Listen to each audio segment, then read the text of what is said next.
Welcome back to our channel Ahaan entertainments. I am Saranya. നമ്മളിപ്പോൾ നാട്ടിലായതുകൊണ്ട് നമുക്ക് പുതിയ വീഡിയോസ് ഒന്നും അപ്ഡേറ്റ് ചെയ്യാനായിട്ട് സമയം കിട്ടുന്നില്ല. നമ്മൾ ഇങ്ങനെ വിസിറ്റിങ്, അതുപോലെ തന്നെ പിള്ളേരുടെ ഓരോ പരിപാടികൾ നടത്തുന്നു, നമ്മൾ ഈയിടെ നൂലുകെട്ടൊക്കെ നടത്തി, അങ്ങനെയൊക്കെ തിരക്കായതുകൊണ്ട് നമുക്ക് വീഡിയോസ് ഒന്നും ചെയ്യാൻ വരുന്നില്ല. പക്ഷെ നമുക്ക് ഒരുപാട് എൻക്വയറീസ് വരുന്നുണ്ട് ക്യാപ്പിനെ പറ്റിയിട്ട്, അതുപോലെ തന്നെ ഇപ്പോൾ പുതിയതായിട്ട് ഹെൽത്ത് കെയർ അസിസ്റ്റൻറ്റ് വിസ, അതിനെ പറ്റിയിട്ടൊക്കെ ഒരുപാട് എൻക്വയറീസ് വരുന്നുണ്ട്. അപ്പോൾ ഇന്ന് നമ്മൾ ക്യാപ്പിനെ പറ്റി കുറേ പേര് ചോദിച്ച ചോദ്യങ്ങൾക്കുള്ള ഒരു Q&A സെഷനായിട്ടാണ് ഇന്ന് നമ്മൾ വന്നിരിക്കുന്നത്. ഫസ്റ്റ് ക്വസ്റ്റ്യൻ, നമ്മൾ ഏത് കോഴ്സ് ജോയിൻ ചെയ്യാൻ പോയാലും ആദ്യം എല്ലാവരും ചോദിക്കുന്ന ഒരു ചോദ്യം തന്നെയാണ്, നമ്മളോട് ഏറ്റവും കൂടുതൽ ആളുകൾ ചോദിച്ചത്, ക്യാപ്പ് ഈസി ആണോ? അപ്പോൾ ക്യാപ്പ് ഈസി ആണോ എന്നൊരു ചോദ്യത്തിന് ഒരു യെസ് ഓർ നോ എന്നൊരു ആൻസർ നമുക്ക് പറയാൻ പറ്റില്ല. It's up to us. ആരാണോ ക്യാപ്പ് കോഴ്സ് ചെയ്യുന്നത് ആ ആളുടെ ഒരു ഇതിനനുസരിച്ച്, അവരുടെ ആ ഒരു കമ്മ്യൂണിക്കേഷൻ അല്ലെങ്കിൽ അവരുടെ ആ ഒരു സ്കിൽസ്, അതിനെയൊക്കെ ആശ്രയിച്ചിരിക്കും ഈ ക്യാപ്പ് കോഴ്സ് ഈസിയാണോ ടഫാണോ എന്നുള്ളൊരു ചോദ്യം. ഉദാഹരണം ഞാൻ പറയുകയാണെങ്കിൽ, ക്യാപ്പിൽ ഓൾറെഡി നമ്മൾ ക്യാപ്പിൻ്റെ വീഡിയോ ചെയ്തിട്ടുണ്ട്. അതിൻ്റെ ലിങ്ക് നമ്മൾ കൊടുക്കാം. അതുപോലെ CGFNSൻ്റെ ലിങ്ക് നമ്മൾ ഇതിലൂടെ ചെയ്യുന്നതായിരിക്കും. അപ്പം ക്യാപ്പ് നമ്മൾ ചെയ്യുന്നത്, അതിനകത്ത് മെയിനായിട്ട് വരുന്നത് ഒരു 2 to 3 വീക്സ് തിയറി സെഷനും, അതുപോലെ തന്നെ ഒരു 4 to 8 വീക്ക് പ്രാക്ടിക്കൽ സെക്ഷനുമായിട്ടാണ് ഈ ക്യാപ്പിൻ്റെ ടോട്ടൽ കോഴ്സ് വരുന്നത്. അത് ഡിപ്പെൻഡ്സ് ഓൺ ഇൻസ്റ്റിറ്റ്യൂഷൻ. അത് ആ ക്യാപ്പ് പ്രൊവൈഡേഴ്സിനെ അനുസരിച്ച് ഡിപ്പെൻഡ്സ്. അത് അങ്ങോട്ടോ ഇങ്ങോട്ടോ മാറിയിരിക്കും, കൂടുതലും കുറവൊക്കെ വരും. അപ്പോൾ ശരിക്കും മെയിനായിട്ട് ഈ തിയറി സെഷനിൽ സംഭവിക്കുന്നതെന്ന് വെച്ചാൽ, കൂടുതലും നമ്മൾ ഈ നഴ്സിംഗ് ഫണ്ടമെൻ്റൽസ് തൊട്ട് നമ്മൾ ഫൈനൽ ഇയറിൽ പഠിച്ച കമ്മ്യൂണിറ്റി നഴ്സിംഗ് അല്ല, depends on your syllabus in Kerala or any other countries like Asian countries.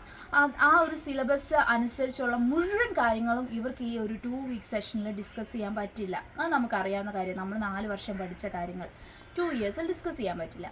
അപ്പോൾ മെയിനായിട്ടും ഡിസ്കസ് ചെയ്യുന്നത് കുറച്ച് ഫണ്ടമെൻ്റൽസ് ഡിസ്കസ് ചെയ്യും. മെയിനായിട്ട് നമ്മൾ ഈ ആദ്യം തൊട്ട് പഠിക്കുന്ന വൈറ്റൽ സയൻസ്, അതുപോലെ തന്നെ ബേസിക് ഡ്രസ്സിങ്, കമ്മ്യൂണിക്കേഷൻ, അതുപോലെയുള്ള കാര്യങ്ങളായിരിക്കും ബേസിക് ആയിട്ട് ആദ്യം ഡിസ്കഷൻ വരുന്നത്. പിന്നെ വരുന്ന ഒരു കാര്യം എന്ന് പറഞ്ഞാൽ, ന്യൂസിലാൻഡിൽ നമ്മളുടെ ഈ ഹെൽത്ത് കെയർ സിസ്റ്റത്തിലേക്ക് നമ്മളുടെ ആ ഒരു സ്കിൽസ് അല്ല നോളജിനെ ഒന്ന് മെർജ് ചെയ്യുക എന്നുള്ളതാണ് അടുത്തൊരു മെയിൻ കാര്യം വരുന്നത്. അതെന്ന് പറഞ്ഞാൽ, ഇപ്പോൾ New Zealand health care system different ആണ്. നമ്മളിപ്പോൾ ഒരു ഇന്ത്യൻ ഹെൽത്ത് കെയർ സിസ്റ്റം എന്ന് പറഞ്ഞാൽ, നമുക്കിവിടെ ഒരു ഏജ്ഡ് കെയർ ഫെസിലിറ്റി വളരെ കുറവാണ്, അല്ലെങ്കിൽ അവിടെ നേഴ്സസ് വർക്ക് ചെയ്യുന്നത് വളരെ കുറവാണ്.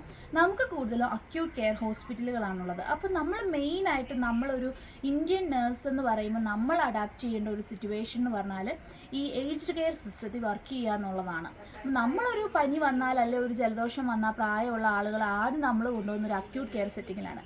പക്ഷേ ന്യൂസിലാൻഡിൽ അത് അങ്ങനെയല്ല. അവരൊരു പനിയാണെങ്കിൽ ഒരു ഏജ്ഡ് കെയർ സെറ്റിങ്ങിലാണ് അവർ താമസിക്കുന്നതെങ്കിൽ അവിടുത്തെ ഒരു ട്രീറ്റ്മെൻ്റ് ആണ് അവർക്ക് കൊടുക്കുക, അല്ലെങ്കിൽ അവിടെ ഒരു ഡോക്ടറിൻ്റെ കൺസൾട്ട് ചെയ്ത് അവിടെയാണല്ല, അവരെ നമ്മൾ എടുത്തുകൊണ്ട് ഹോസ്പിറ്റലിൽ പോകുന്ന സെറ്റിംഗ് അല്ല.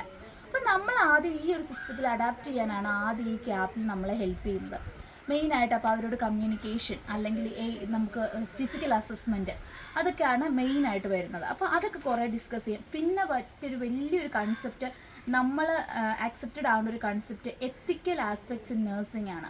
കാരണം നമ്മളുടെ ഇവിടെ നമ്മൾ ഹോസ്പിറ്റലിലെ എല്ലാ പേഷ്യൻസിൻ്റെയും ബൈസ്റ്റാൻഡേഴ്സിനെ നമുക്ക് ഒരേപോലെ ഡീൽ ചെയ്യാൻ പറ്റുന്ന വരില്ല. നമ്മൾ ചിലപ്പം എല്ലാവരോടും എല്ലാ കാര്യങ്ങളും നഴ്സുമാർ ഡയറക്റ്റ് കമ്മ്യൂണിക്കേറ്റ് ചെയ്യുന്ന ഒരു സെറ്റിങ് മിക്ക ഹോസ്പിറ്റലുകളിലും കേരളത്തിലില്ല. ഒന്നിലെ ഡോക്ടേഴ്സ് ആയിരിക്കും, അല്ലെങ്കിൽ പ്രൈവറ്റ് ഹോസ്പിറ്റലാണ് PROs ആയിരിക്കും ഈ ഡിസ്കസ് ചെയ്യുന്നത് ഈ ഫാമിലിയൊക്കെ.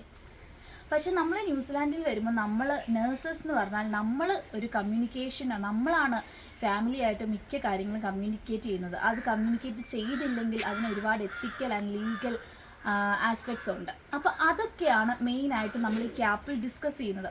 പിന്നെ എല്ലാ ബാക്കി കാര്യങ്ങൾ എന്ന് പറഞ്ഞാൽ, ഇപ്പം നമ്മുടെ ലോസ്, ന്യൂസിലാൻഡിലെ ഹെൽത്ത് ലോസ്, ന്യൂസിലാൻഡിലെ consumer rights as a consumer of health care system in New Zealand, ആ ഒരു അതിൻ്റെ കൺസ്യൂമർ റൈറ്റ്സ്, അവരുടെ റൈറ്റ്സ്, അതുപോലെ നമ്മുടെ റെസ്പോൺസിബിലിറ്റീസ്, അല്ലെങ്കിൽ as A health care worker നമ്മളുടെ റൈറ്റ്സ്, അങ്ങനത്തെ കാര്യങ്ങളൊക്കെയാണ് ഈ മെയിനായിട്ട് 2-3 വീക്സ് തിയറി സെക്ഷനിൽ ഡിസ്കസ് ചെയ്യുന്നത്.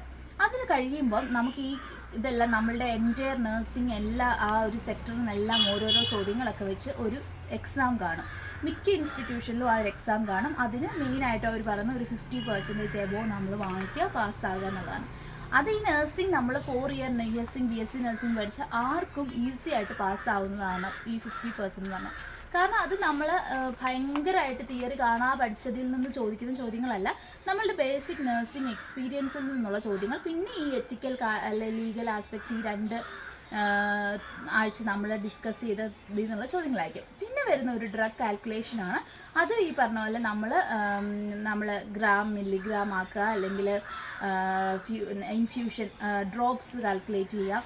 അങ്ങനെ നമ്മൾ ബേസിക് നഴ്സിംഗ് കാൽക്കുലേഷൻസ് വെച്ചിട്ടുള്ള ഒരു 10-15 ക്വസ്റ്റ്യൻസ് ആയിരിക്കും വരുന്നത്. അതും നമുക്ക് ഒരുപാട് പ്രാക്ടീസ് അവർ തരും. നമുക്ക് കുറേ ക്വസ്റ്റ്യൻസ് തന്ന് നമ്മളത് കറക്റ്റ് ചെയ്ത് നമുക്ക് എത്ര കറക്ഷൻ വേണേൽ നമുക്ക് അവരോട് ചോദിക്കാം. നമ്മൾ നേഴ്സസ് ആണ്, നമ്മൾ നഴ്സിംഗ് സ്റ്റുഡൻസ് അല്ല. എന്നിരുന്നാൽ പോലും നമുക്ക് സംശയം ചോദിക്കാം. നമ്മളുടെ കൂടെ വർക്ക് ചെയ്യുന്നത് എക്സ്പീരിയൻസ്ഡ് ആൻഡ് സ്കിൽഡ് നേഴ്സസ് ആയിരിക്കും, നമ്മുടെ ക്ലാസ്മേറ്റ്സ് ആയിട്ട് വരുന്നത്. അവരോട് നമുക്ക് ചോദിക്കാം. അങ്ങനെ നമ്മൾ നല്ല തറവായി കഴിയുമ്പോഴായിരിക്കും എന്തായാലും ഈ എക്സാം വരുന്നത്. അപ്പോൾ ഒരു 10-15 ക്വസ്റ്റ്യൻ നമ്മൾ ഫുൾ മാർക്ക് വാങ്ങിക്കണം. മിക്ക പ്രൊവൈഡേഴ്സും അതാണ് പറയുന്നത്.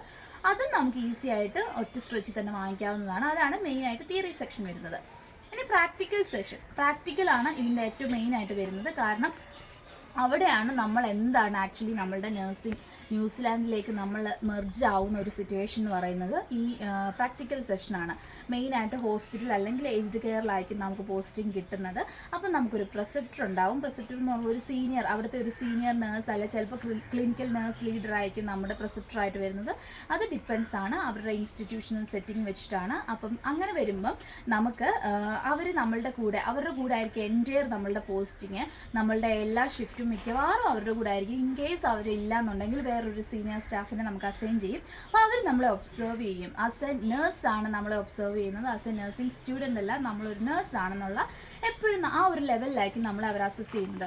അപ്പോൾ നമ്മളുടെ ബേസിക്കായിട്ട് നമ്മൾ പേഷ്യൻസിനോട് ഡീൽ ചെയ്യുന്നത്, അല്ലെങ്കിൽ നമ്മളുടെ ഓരോ പ്രൊസീജിയേഴ്സും എല്ലാം അവർ നമ്മൾ ഡെമോൺസ്ട്രേറ്റ് ചെയ്ത് കാണിക്കണം. അത് കഴിഞ്ഞ് നമ്മൾ ചെയ്യുമ്പോഴും അവർ നമ്മളെ ഒബ്സർവ് ചെയ്യുന്നുണ്ടാവും. അതുപോലെ തന്നെ സീനിയർ ആയിട്ടുള്ള കെയർ സ്റ്റാഫിനോടൊക്കെ ആണെങ്കിലും ഇവർ പറഞ്ഞു വെക്കും നമ്മളെങ്ങനെയുണ്ട്, നമ്മളെ ഒബ്സർവ് ചെയ്യുക എന്നുവെച്ചാൽ നമ്മളുടെ എല്ലാ കാര്യങ്ങളും അല്ല, നമ്മളുടെ കമ്മ്യൂണിക്കേഷൻ, നമ്മൾ ഓരോ പേഷ്യൻസിനെയും ഡീൽ ചെയ്യുന്നത് എങ്ങനെയാണ്, അല്ലെങ്കിൽ ഒരു എമർജൻസി സിറ്റുവേഷൻ വരുമ്പോൾ നമ്മൾ എങ്ങനെയാണ് ആസ് എ ലീഡർ, നമ്മളൊരു ടീം ലീഡറാണ്, നേഴ്സ് എന്നുള്ള റോളിൽ നിൽക്കുമ്പോൾ നമ്മളെങ്ങനെയാണ് ഡീൽ ചെയ്യുന്നത്, അങ്ങനത്തെ കാര്യങ്ങളൊക്കെ ഒബ്സർവ് ചെയ്യുക.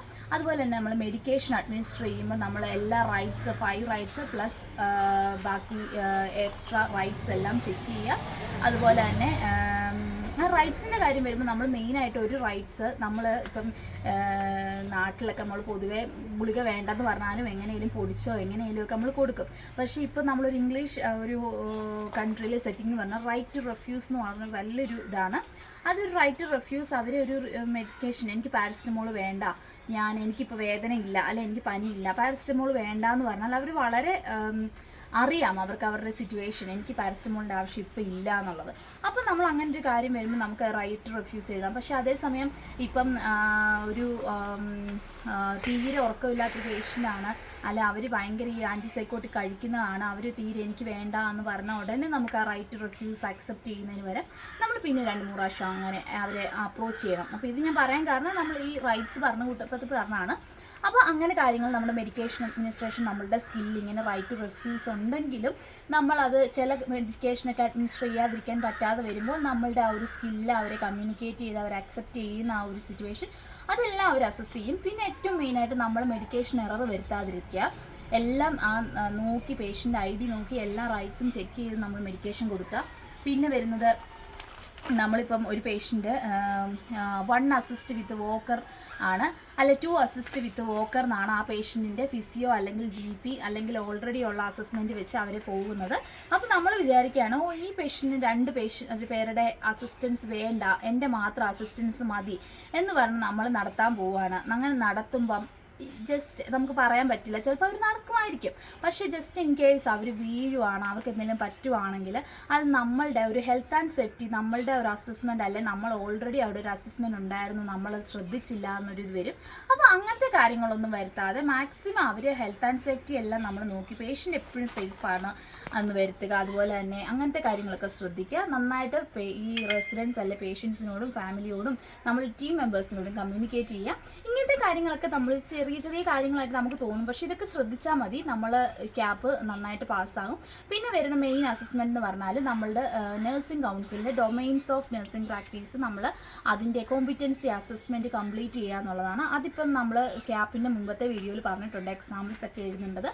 അപ്പം എങ്ങനെയാണെന്ന്, അപ്പം അങ്ങനെയുള്ള എക്സാമ്പിൾസ് നമ്മളുടെ ഓരോ ഡൊമൈൻസിനും നമ്മൾ എക്സാമ്പിൾസ് എഴുതി നമ്മളുടെ നഴ്സിംഗ് അസസ്മെൻറ്റ് സ്കില്ല് അതെല്ലാം വെച്ച് നമ്മൾ എക്സാമ്പിൾ എഴുതി നമ്മൾ പ്രിസെപ്റ്ററിന് സബ്മിറ്റ് ചെയ്യുക. പ്രിസെപ്റ്ററാണ് നമ്മളിതെല്ലാം ചെയ്തിട്ടുണ്ടോ, നമ്മൾ ഈ പറഞ്ഞിരിക്കുന്നതെല്ലാം ശരിയാണോ നമ്മളെ നോക്കി നമ്മളെ അവർ സൈൻ ചെയ്ത് നമ്മളുടെ ട്യൂട്ടറിനോട് അവർ പറയും. അങ്ങനെ നമ്മൾ കംപ്ലീറ്റ് ചെയ്യാണ് ക്യാപ്പ്. അപ്പോൾ ഈ പറഞ്ഞതിൽ എവിടെയെങ്കിലും നിങ്ങൾക്ക് ടഫായിട്ട് തോന്നുന്നുണ്ടോ? ഇല്ല. അപ്പോൾ തീർച്ചയായിട്ടും നമുക്ക് പറയാം ക്യാപ്പ് എല്ലാവർക്കും ഈസിയാണ്. നമ്മളുടെ ഒരു എഫേർട്ട് അല്ലെങ്കിൽ നമ്മളുടെ ഒരു ഡെഡിക്കേഷനാണ് അതിന് മെയിനായിട്ട് വരുന്നത്. അപ്പം ഇതാണ് നമ്മളുടെ ഇന്നത്തെ മെയിൻ Q&A എന്ന് പറഞ്ഞാൽ ഈ ഒറ്റ ചോദ്യത്തിൽ നിന്ന് ബാക്കി എല്ലാത്തിനും ഉത്തരം ഞാൻ പറഞ്ഞു എന്ന് എനിക്ക് തോന്നുന്നു. ഓൾമോസ്റ്റ് ബാക്കി കുറേ പേര് ചോദിച്ച ചോദ്യങ്ങളുടെ ഉത്തരം ഞാനിവിടെ ഇൻക്ലൂഡ് ചെയ്തിട്ടുണ്ട്. ക്വസ്റ്റ്യൻസ് ഞാൻ റിപ്പീറ്റ് ചെയ്തിട്ടില്ലെന്നേ ഉള്ളൂ. അപ്പം ഇതൊക്കെയാണ് മെയിനായിട്ടുള്ള കാര്യം. പിന്നെ നമുക്ക് ഒരുപാട് ക്വസ്റ്റ്യൻസ് ഈയിടെ ഒരുപാട് എൻക്വയറീസ് വന്നത് ഹെൽത്ത് കെയർ അസിസ്റ്റൻറ്റ് വിസയെ പറ്റിയുള്ള കാര്യങ്ങളാണ്. അത് നമ്മൾ മറ്റൊരു വീഡിയോ ചെയ്യാം. കാരണം ഇപ്പം നമ്മളിപ്പോൾ ഈ വീഡിയോ ചെയ്യുന്നത് തന്നെ 2 പിള്ളേർ ഉറങ്ങിക്കിടക്കുന്ന സമയത്ത് ഓടി വന്ന് ചെയ്യുകയാണ്. അപ്പോൾ നമുക്ക് അതുകൊണ്ട് ചെയ്യാൻ ഇനിയിപ്പോൾ സമയമില്ല. അപ്പം നമുക്ക് വേറൊരു കാര്യം പറയാനുള്ള കമ്മ്യൂണിക്കേഷൻ, നമ്മളോടുള്ള കമ്മ്യൂണിക്കേഷൻ്റെ കാര്യം ഒരുപാട് താങ്ക്സ് ഉണ്ട്. എല്ലാവരും നമ്മളുടെ കുട്ടി ചാനലാണെങ്കിൽ പോലും നമ്മളോട് ജെന്യുവൻ ആയിട്ടുള്ള ചോദ്യങ്ങൾ അല്ലെ സംശയങ്ങൾ ചോദിക്കുമ്പോൾ അതിന് ഉത്തരം പറഞ്ഞു കൊടുക്കാൻ പറ്റുമ്പോൾ നമുക്ക് ഒരുപാട് സാറ്റിസ്ഫാക്ഷൻ ഉണ്ട്.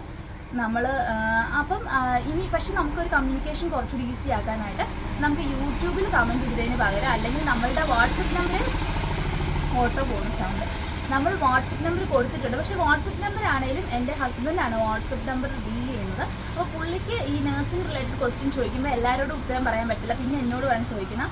അങ്ങനെ ആകെ കൺഫ്യൂഷൻ ആവുന്നുണ്ട്. അതുകൊണ്ട് നമുക്ക് ഏറ്റവും കൺവീനിയൻ്റ് ആയിട്ടുള്ള ഒരു കമ്മ്യൂണിക്കേഷൻ മെത്തേഡ് എന്ന് പറയുന്നത് മെസ്സഞ്ചറാണ്. ഫേസ്ബുക്ക് മെസ്സഞ്ചറിൽ അഹാൻ എൻ്റർടൈൻമെൻറ്റ്സിൻ്റെ പേജ് നമ്മൾ ലിങ്ക് കൊടുക്കാം. ആ ലിങ്കിൽ നിങ്ങൾ മെസ്സേജ് അയച്ചാൽ തീർച്ചയായിട്ടും നമ്മൾ റിപ്ലൈ തരും. അപ്പം അതായിരിക്കും ഏറ്റവും കൂടുതൽ നമുക്കും കൺവീനിയൻറ്റ്, നിങ്ങൾക്കും ആൻസർ കിട്ടാൻ എളുപ്പം അതായിരിക്കും. കമൻറ്റ് നമ്മൾ ശ്രദ്ധിക്കുമെങ്കിലും കമൻറ്റ് തിരിച്ച് റിപ്ലൈ തരാനായിട്ട് മിക്കവാറും സമയം കിട്ടാറില്ല. അപ്പം മെസ്സഞ്ചറിനകത്ത് കമ്മ്യൂണിക്കേറ്റ് ചെയ്യാൻ എല്ലാവരും ഒന്ന് ശ്രദ്ധിക്കുക. വാട്സപ്പും കുഴപ്പമില്ല, പക്ഷെ നമുക്ക് കുറച്ചുകൂടി കൺവീനിയൻറ്റ് മെസ്സഞ്ചറാണ്. അപ്പം ഇതാണ് ഇന്നത്തെ നമ്മുടെ മെയിൻ കണ്ടന്റ് എന്ന് പറഞ്ഞാൽ. അപ്പം ഇന്ന് നമ്മൾ ഇന്ന് ഒരു വിശേഷം കൂടി പറയാം. ഏതായാലും ഇന്ന് നമ്മൾ അഹാനിൻ്റെ ബർത്ത്ഡേ ആയിരുന്നു 7th. നമ്മൾ ഇന്ന് വീഡിയോ ചെയ്യുന്നത് 9th ഒക്ടോബറിനാണ്. അപ്പോൾ ഇന്നാണ് നമ്മൾ അതിൻ്റെ ബർത്ത്ഡേ പാർട്ടി വെച്ചിരിക്കുന്നത്. സെക്കൻഡ് ബർത്ത്ഡേ ആണെങ്കിൽ നമ്മൾ ആദ്യമായിട്ട് നാട്ടിൽ നടത്തുന്ന ഒരു ബർത്ത്ഡേ ഫംഗ്ഷൻ ആയതുകൊണ്ട് ഇന്ന് നമുക്ക് എപ്പോഴെങ്കിലും അവൻ്റെ ബർത്ത്ഡേ സമയത്ത് വരാൻ പറ്റുമെന്ന് അറിയില്ല. അതുകൊണ്ട് നമ്മുടെ അഹാൻ എൻ്റർടൈൻമെൻറ്റ്സിൻ്റെ ഓൾ ഇൻ ഓളായ നമ്മുടെ അഹാനിക്കുട്ടൻ്റെ സെക്കൻഡ് ബർത്ത്ഡേ നമ്മൾ ഇന്ന് ആഘോഷിക്കുകയാണ്. ഒരുപാട് താങ്ക്സ് ഉണ്ട്. എല്ലാവരും ബർത്ത്ഡേ വിഷസ് കുറേ പേര് ഫേസ്ബുക്ക് പേജിൽ അറിയിച്ചിരുന്നു. Thank you. അപ്പം ഇനിയും നമ്മളുടെ വീഡിയോസൊക്കെ കാണുക. നിങ്ങൾക്ക് യൂസ്ഫുൾ ആയിട്ടുള്ള വീഡിയോസ് ആണെങ്കിൽ നിങ്ങൾ മറ്റുള്ളവർക്ക് ഷെയർ ചെയ്യുക. അപ്പം നമ്മൾ പുതിയൊരു വീഡിയോയിൽ വീണ്ടും കാണും വരെ thank you for watching Ahaan entertainments. Keep watching Ahaan entertainments. Bye from Saranya.